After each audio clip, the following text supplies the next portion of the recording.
in the northeast corner of Alabama, on Lookout Mountain, is a geographical wonder called Little River Canyon. A national preserve consisting of 15,000 acres, its natural beauty draws tourists from all over the world. Along with nearby DeSoto State Park, dozens of boys and girls summer camps, numerous waterfalls and scenic wonders, and even a ski resort, the canyon has created a nature lover's paradise with a culture all its own. Hikers, swimmers, and kayakers flock to the canyon with its clear mountain stream. The river itself is unique in that it runs almost its entire course atop a mountain. The area is home to black bears, white-tailed deer, bobcats, and more than a few stories of Appalachian lore. One favorite of storytellers is a legend that has endured the test of time above all others, the tale of Granny Dollar. Living to the age of 106, Granny was a tall, feisty Cherokee woman who was beloved by neighbors and journalists alike. She spent her last 6 years in this area, telling stories of her youth and dishing out Indian wisdom. It's hard to know which of her stories were true, which were exaggerated, and which were tall tales, but one thing was for certain. She was a walking, talking historical monument. 200 years after she was born, she is still remembered.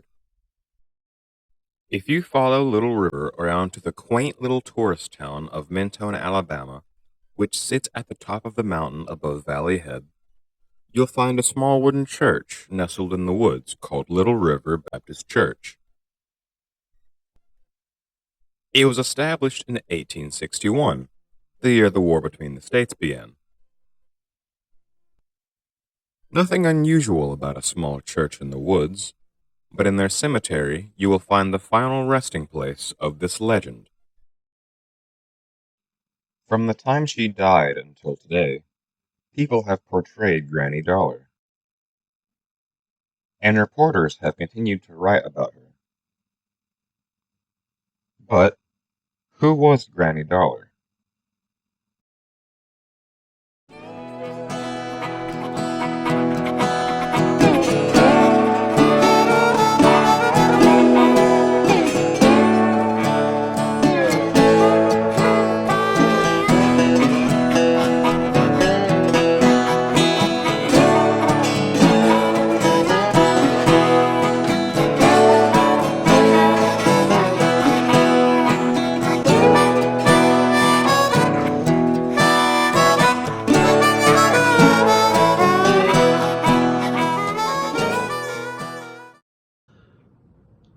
The short answer, Granny Dollar was a local legend. She was a legend while she was still alive. She was a Cherokee woman who stood 6 foot tall. She died in 1931 at the age of 106. Her last 6 years of her life, she lived in a cabin on the campus of the Master School, which was a school for underprivileged boys near what is now DeSoto State Park. Locals that lived up there loved to hang around her, go shopping for her. They loved to sit on her porch as she told tales about the Cherokee, as she told stories about all the things that happened to her in her life. But in 1927, a reporter named Sadie Schrader had heard about her and went to her cabin and interviewed her. And in the January 1928 issue of the Progressive Farmer, they ran a full-page story. And that kind of elevated her status as a celebrity beyond her neighborhood, so to speak. After that article ran, several reporters and journalists sought her out to do stories on her. They wrote at least a dozen articles about her while she was still alive, and countless articles after she died. When I got ready to write this story, I was able to obtain every article written about her, except for one, and that was the original article that appeared in the 1928 issue of the Progressive Farmer. It had just been lost to time.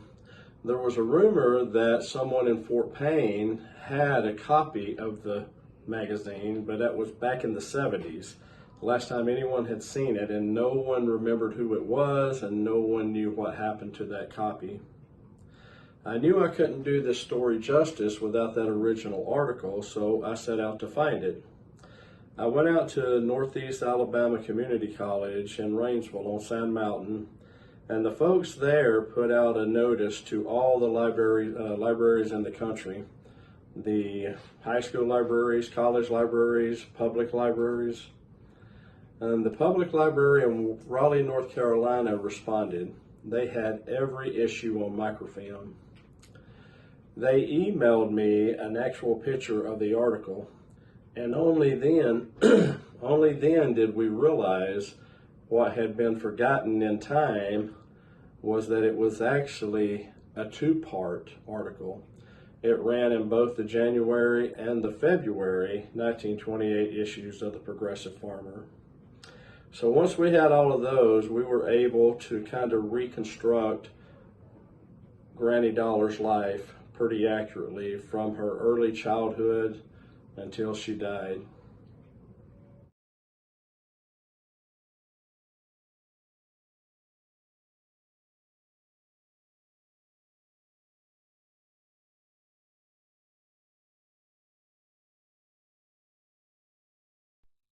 Nancy was born in 1826 and lived with her parents in a small hut in the Indian Territory of Alabama, near what is now Buck's Pocket State Park.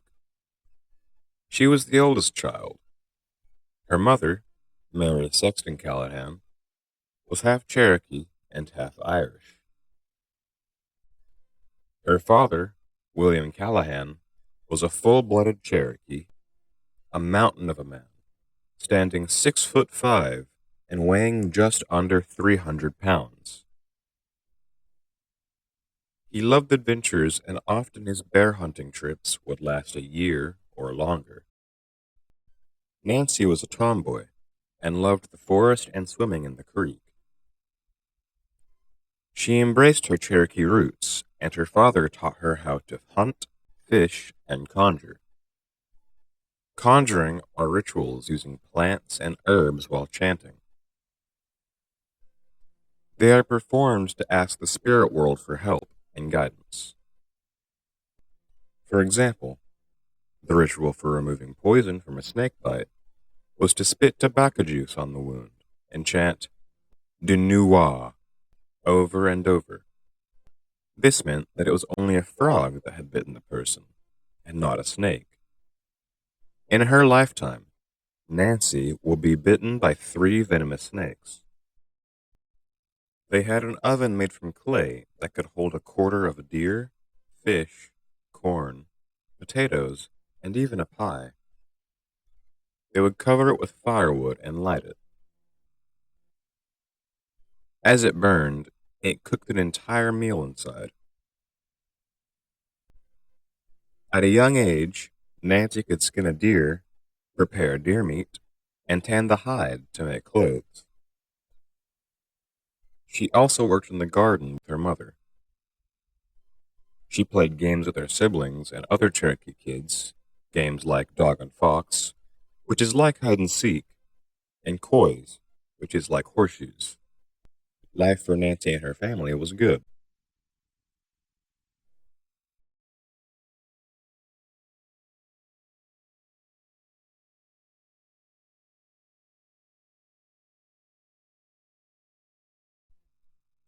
One day, when Nancy was 8, her father brought home a large buck.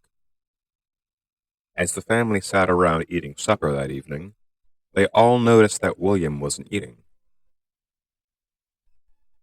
Rather, he stared at the fire looking upset. When his wife asked him what was wrong, he confided in her. "I cannot eat my meat," he said. "I fear my 3 poor little children in South Carolina are hungry. I have a wife and 3 little children in South Carolina, and I was forced to leave them there." Nancy's mother smiled and leaned down to whisper in William's ear, "Go fetch them. There is room and plenty to eat." William set out the next day to go get his second wife and 3 other children. It was not uncommon for a Cherokee man to have 2 wives. He just needed to ask the chief for permission, but that was just a formality. While he was gone, it was up to Nancy to look out for the family. She hunted, fished, worked the garden, and traded meat for cheese with her neighbors. It was a lot of responsibility to lump upon the shoulders of an 8-year-old girl, but that came with the territory of being the oldest child. William returned with his other wife, Cassie, and 3 children. Like Mary, Cassie was half Cherokee and half Irish. They were welcomed with open arms and served a big feast. The 3 new siblings were skinny, dirty, and devoured the food. Nancy was still the oldest, and her new siblings followed her around like the others. As the 2 moms became best friends, Nancy looked over her brothers and sisters, teaching them the Cherokee way, and of course, teasing and taunting them like a big sister should. By the time Nancy was 12 years old, she was a tall, capable, young Cherokee woman, but still very much a tomboy. If any of the young fellows in their community liked her, they were too afraid to tell her. She was already a midwife and had delivered several babies, including her first mom's triplets. Over the years, her family grew a lot. Like her father, Nancy had become a respected member of the people.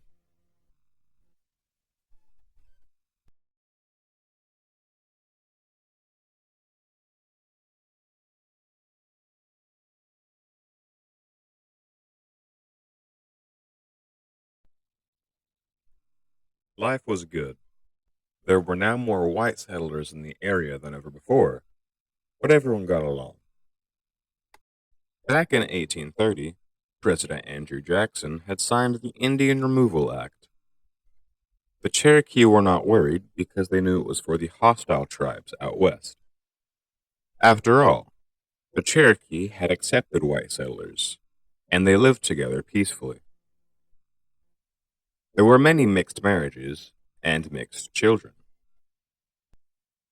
In 1838, however, the unthinkable happened. The Treaty of New Dakota was extended to include the Cherokee. In one of the darker moments in our country's history, the Cherokee were marched off to a reservation in Oklahoma on what would come to be known as the Trail of Tears. William loved his home and his life, and had no intention of leaving it behind. So he took his large family and they went off to the side of Sand Mountain and hid out in Saltpeter Cave near the Tennessee River. Saltpeter is what forms when bat droppings mix with the limestone sediments and was used to make gunpowder. William and Nancy hunted and fished to provide food. Often, Nancy would risk being captured and sneak back to their hut to raid the garden for food, then sneak back down the mountain. They lived in that cave for 3 years as the size of their family continued to grow. Nancy's mom, Mary, would give birth to 2 more sets of triplets. In 1841, the danger had passed. The government no longer cared about the Cherokee.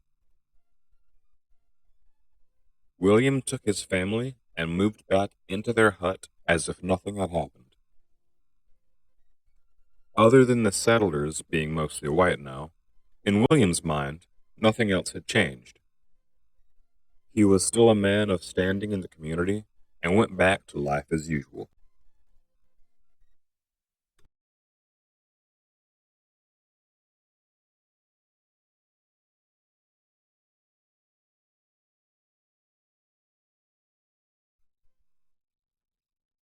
After being back in their home for 4 years, Nancy was now 20 years old, and her younger brother was getting married.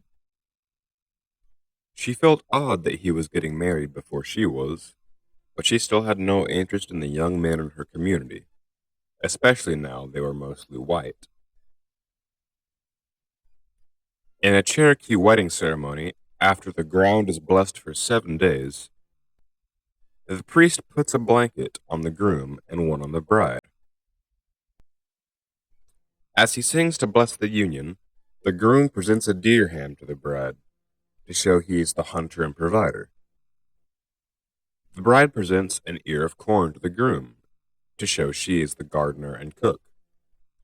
At the end of the ceremony, the priest removes the two blankets and covers them with one large blanket to show they are joined. Not long after the wedding, as Nancy and her siblings played outside, they heard a scream. Thinking it was a panther, William told everyone to get inside. But it wasn't a panther. A woman, covered in blood, ran from the woods carrying a baby. She was too hysterical to give them information, but they knew she was the wife of a man named Jukes. William gathered some neighbors, and they retraced her path. They found a foot paddler dead in the woods. The blood trail led to a small tavern. Tied up outside was Jukes' horse. William called Jukes out and accused him of murdering the foot paddler. And that was the moment William finally realized just how much his world had changed. No one backed him up. It wasn't that they didn't believe him. They knew Jukes was capable and surely guilty. But it wasn't an Indian's place to accuse a white man. This led to a vicious fight between William and Jukes. William was a powerful man, but Jukes gave back good as he got. In fact, he got the upper hand, and the fight only ended when William bit off the end of his nose. Returning home, his neighbors soon came to warn him. They knew Jukes had 4 adult sons who were as mean as he was, and they would surely seek revenge. Fearing for the safety of his large family, William had them put their most important belongings in a 2-wheel cart, and he left with them that very day.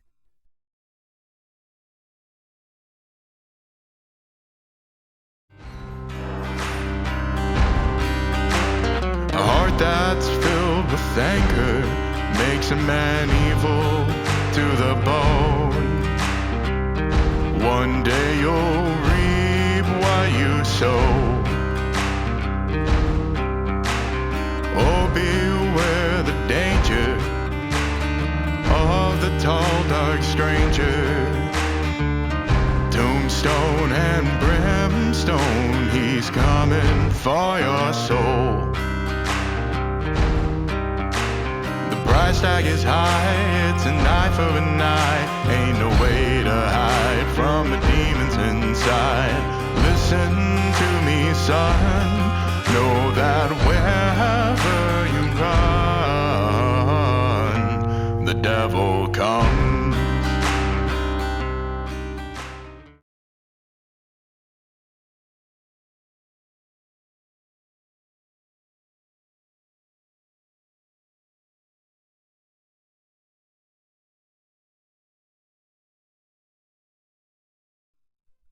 Nancy's family moved to Gwinnett County, Georgia, just 30 miles southwest of Marthasville, which is modern-day Atlanta.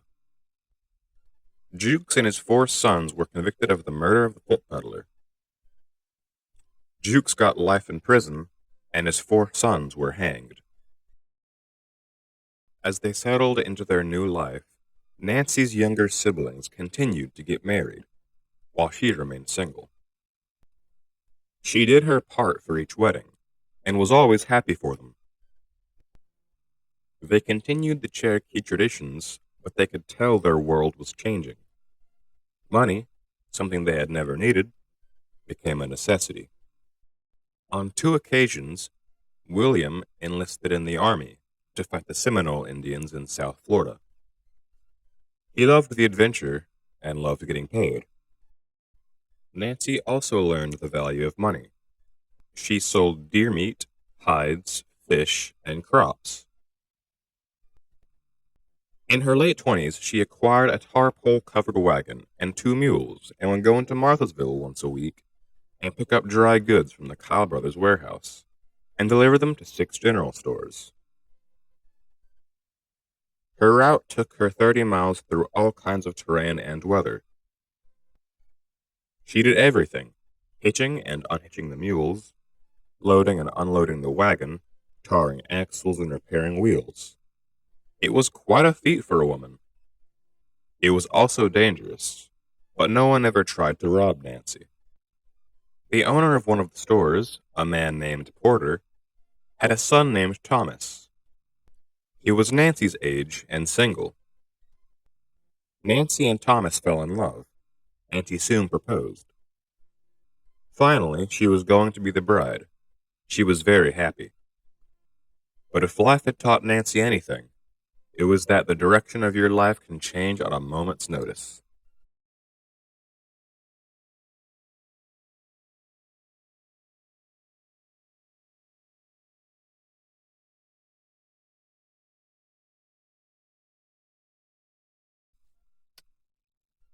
Before Nancy Callahan and Thomas Porter could wed, the war between the states began. William couldn't wait to sign up. He loved the pay, and most likely assumed it would be no different than the war against the Seminoles. He obviously had no idea of the power of the Northern Army. Maybe no one did. Worried about Thomas, Nancy asked him to promise her he would not enlist. He agreed and kept that promise. Unfortunately, he was drafted.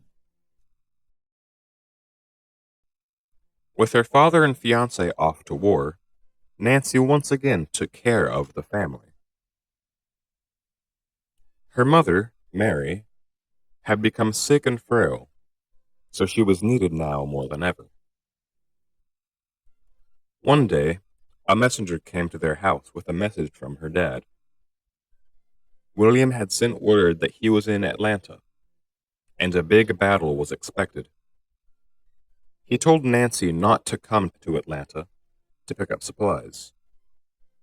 Nancy heeded his warning and stayed away. A few nights later, Nancy was jolted awake by the sound of thunder, but it was unlike any thunder she had ever heard. She went outside, but there was no storm. The skies were clear, but she could still hear it. When Nancy was 103 years old, she gave an interview to a reporter from the Progressive Farmer. Here's how she described it. If I lived another 100 years, I'd never forget that sound. She didn't know it at the time, but what Nancy was hearing was the sound of the northern cannons of Sherman's army, 30 miles away in Atlanta. Nancy's father, William, was killed in that battle. Her fiancé, Thomas, was wounded and captured. He was taken to a prison at Camp Douglas, Illinois, where he died a few weeks later from his wounds. In that one battle, Nancy lost everything: her father, her fiancé, and her job. In the next few years, she would lose both her moms, and all her siblings would marry and move on. Nancy was alone. For the next 40 years, she would simply exist, working her garden and living with more demons and ghosts than a person should ever have to.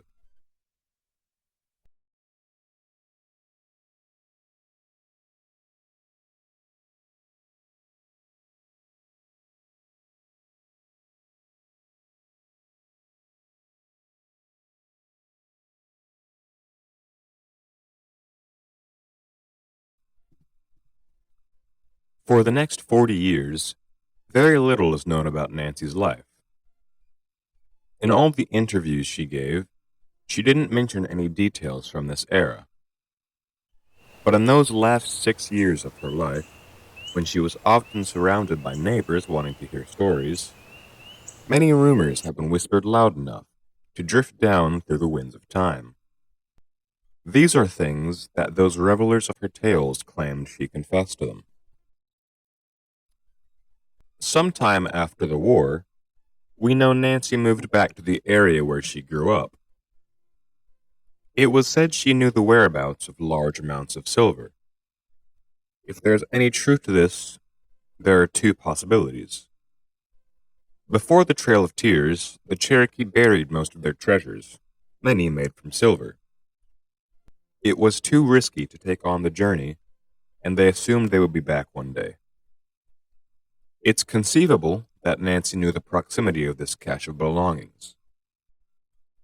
Another fanciful possibility is even more intriguing. Some say Nancy talked of working with a man named Indian Jack during this period. Indian Jack was a charismatic Cherokee, or part Cherokee, who made a living as a trader. Nothing unusual about that, except Indian Jack bartered with raw silver. No one knew where he acquired it. Well, according to several neighbors who sat on Granny Dollar's porch in those final years, she knew. Indian Jack had supposedly found a silver vein under Sand Mountain. Another claim was that he also found passage all the way under the mountain that emerged near Chattanooga, and he used that to broaden his territory.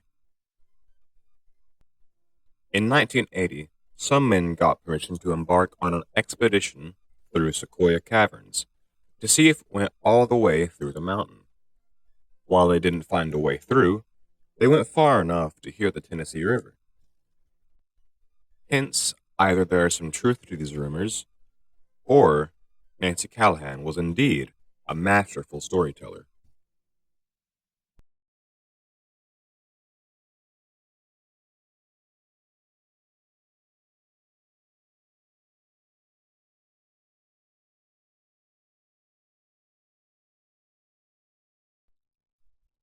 As the years passed, Nancy did what she always had done.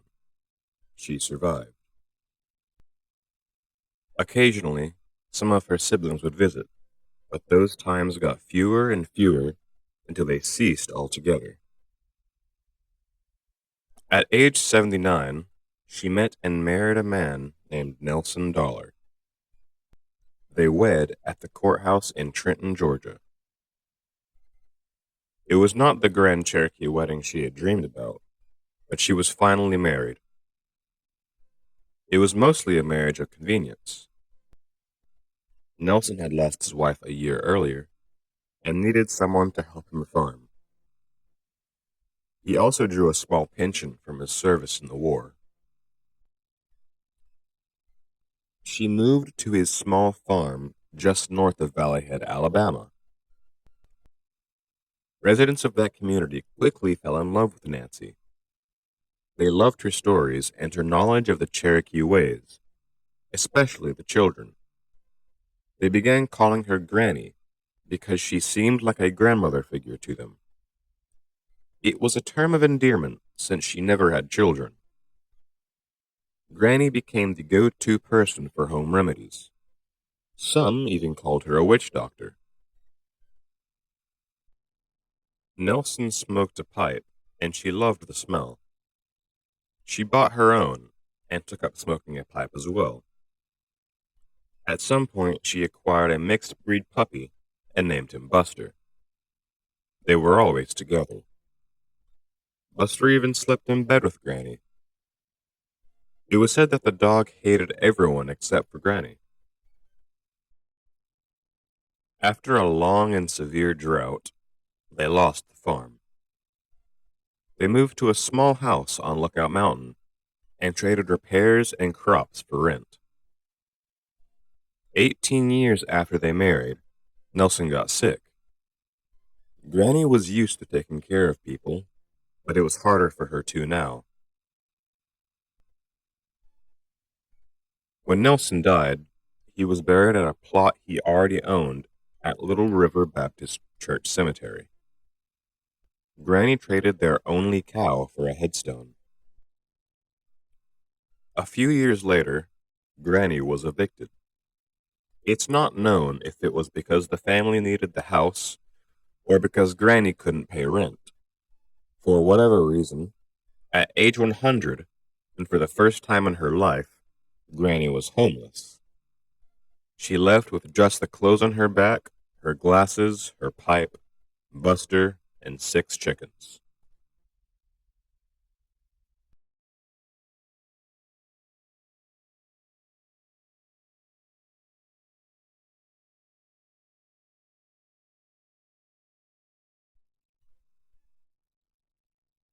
Being uncomfortable around cars, Granny stuck to the woods and even spent one night in the forest.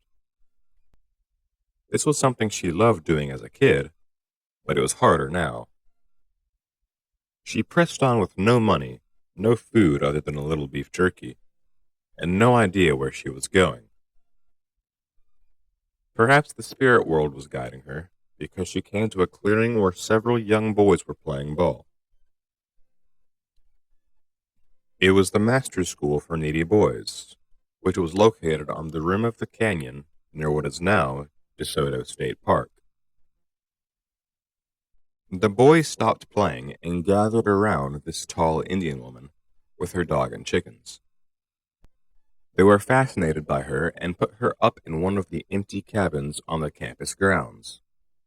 They brought her food and water and tended to her every need. The administrator of the school, Colonel Milford Howard, was away in California trying to raise money to keep the school going. Colonel was a term designated for attorneys. Milford was a local lawyer who had worked in the silent film industry. He pressed his old friends in Hollywood for donations, but it was the Depression, and he came up empty-handed. When he returned to the school, he learned of their new resident. As soon as he got some rest, he would go speak with her. He never had a chance.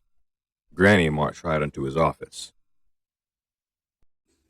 Morning, sir.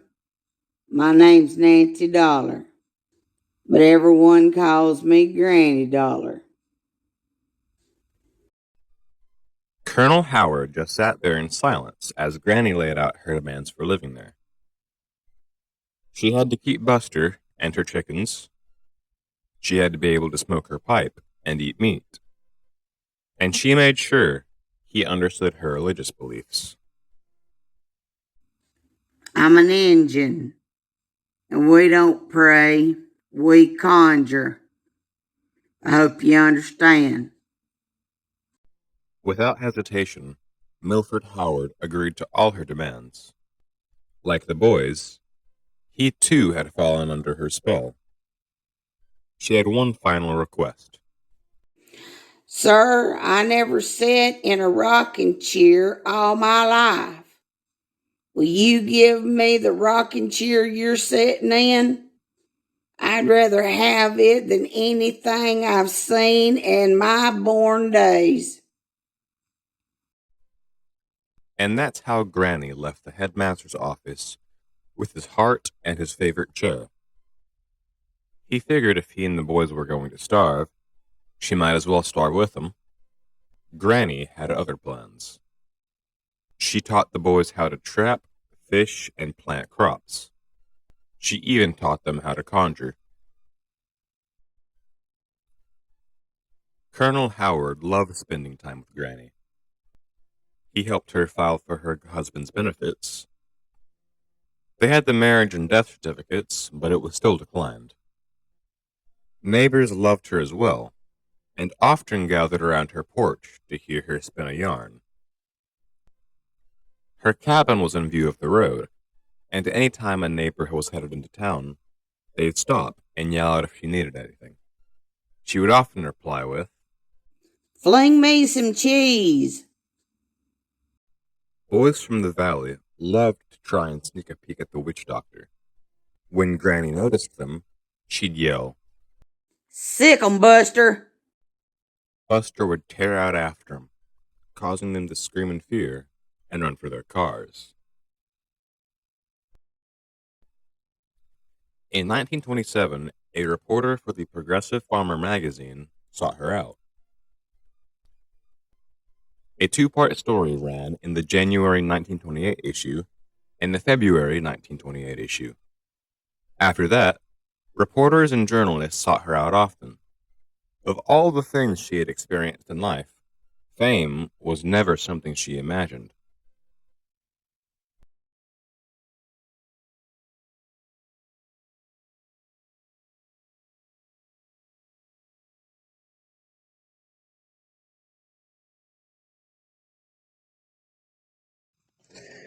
Nancy had plenty of friends, but at night she was still alone. Alone like she had never been before.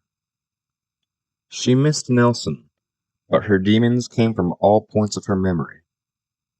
Her nights became more and more restless, as her dreams often wreaked havoc on her sleep. There were nights when she dreamed of sitting on the creek bank with Thomas Porter. Nights when sleep lifted the shade from her memory and she could finally see his face clearly. Nights when their lips almost touched before he faded away. Nights when she found herself running through the fields by her father's hut, waving to her mother and father. Some nights she could see her family fleeing Alabama. Nights she saw soldiers marching the Indians away from their homes. Nights when she swore she could hear the cannons of the Union Army at Atlanta, could feel the ground trembling beneath her bare feet, only to realize it was just the pounding of her heart. At 106 years old, she knew the time was near. She put away $26 for a headstone, and she died peacefully in her sleep. Buster, who was 20 years old and toothless, would not let anyone near the cabin. He just stayed there chewing at the bottom of the door. They had to soak a rag in chloroform and toss it out the porch. When he attacked the rag, he went to sleep, and they had him humanely euthanized. Two male neighbors had given Granny their word they would try their best to perform the Cherokee death dance. Witnesses say they looked more like two chickens jumping around with their heads cut off, but they loved Granny and gave it their all. They buried Granny beside Nelson. During the ceremony, thieves broke into her cabin and stole the money she had put aside for a headstone. Hence, Granny was left with no marker for over 40 years.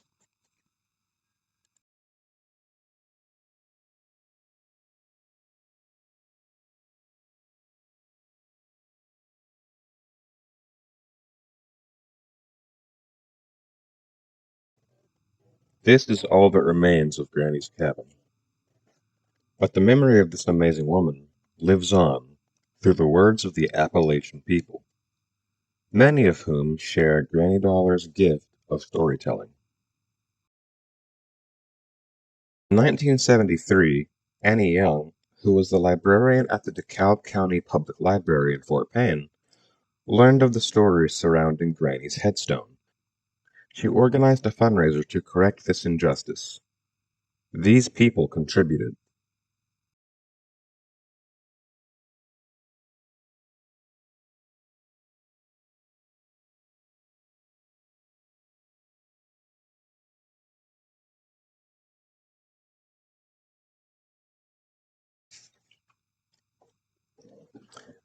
Finally, Granny Dollar had a marker. It reads, Nancy Callahan Granny Dollar, daughter of the Cherokee. Many people seek out her grave every year, because the stories keep passing down from generation to generation. Maybe that's all ghosts really are. Legends that live on in our hearts and in our minds forever. Another race has taken our fields, our forests, and our game. Their children now play where we once were so happy. The trouble with the white race is that they lay up so much for old age that they quit work at 50 or 60 years. When they stop working, they get out of touch with nature. All wear shoes in the summer, which keeps them from God's good earth. Then they begin to fail, and soon they're dead.